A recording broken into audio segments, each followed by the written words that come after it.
Hello, my name is Tara Brabazon and I'm the Professor of Education and the Head of the School of Teacher Education at Charles Sturt University in Australia and in Canada.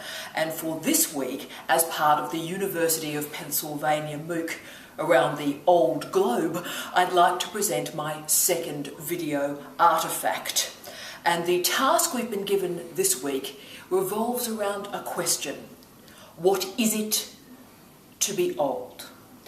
And what I found so interesting as I've been reviewing the data and reviewing the videos for this week is we seem to have left out a particular variable that does invoke my expertise about media, communication and cultural studies. So, for example, if we are thinking about what it means to be old, we have to understand the oppositional framework around it. And by that I mean the binary opposition framework. So when we think, what is it to be old?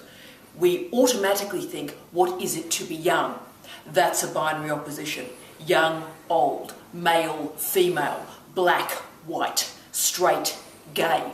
These are ways of thinking, patterns of creating meaning in our culture. But what's so interesting about binary oppositions is that they block our thinking. They're like, if you will, a magnet that pulls our ideas to them. So it means we don't think too much about what it means to be old, we just think of it in relation to being young. So what is interesting for me is recognising that meaning system, recognising those binary oppositions, but also configuring the flaws, the inaccuracies, and in some ways the simplicity of that model. Because, for example, let's think about sex.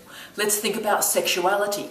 Is the complexity of sexuality captured by the binary opposition straight versus gay? Well, I would argue no. Sexuality is much more complicated than those very simple terms configure. Similarly, of course, if we're thinking about gender, we have masculinity versus femininity. And yet I would argue all of us are on a continuum of gender. We're not one pole or the other. So what I'm asking that we all think about this week is that we explore the in-between spaces of the binary opposition.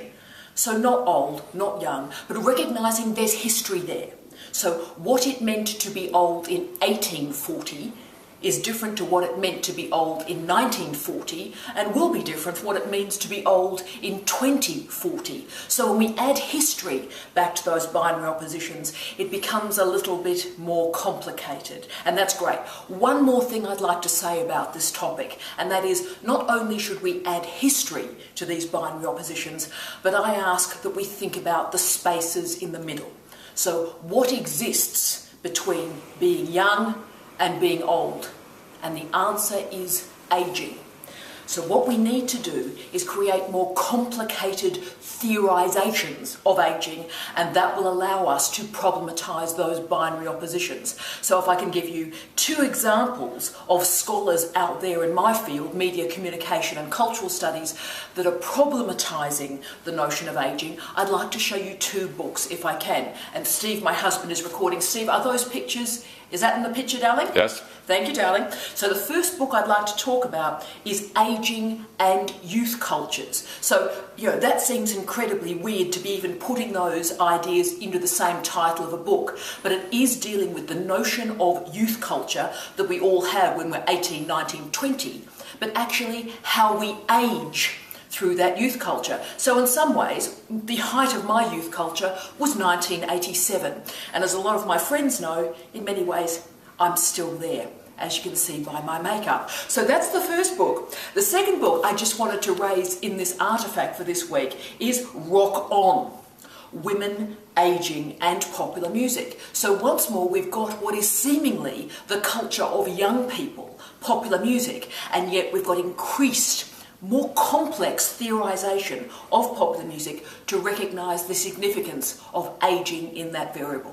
So thank you once again for this incredibly provocative and really interesting week on thinking about the nature of being old, and I hope my rendering of what cultural studies can bring to this investigation adds to a lot more than simply exploring the medicalisation of what happens as cell structures age. Take care and see you next week. Bye-bye.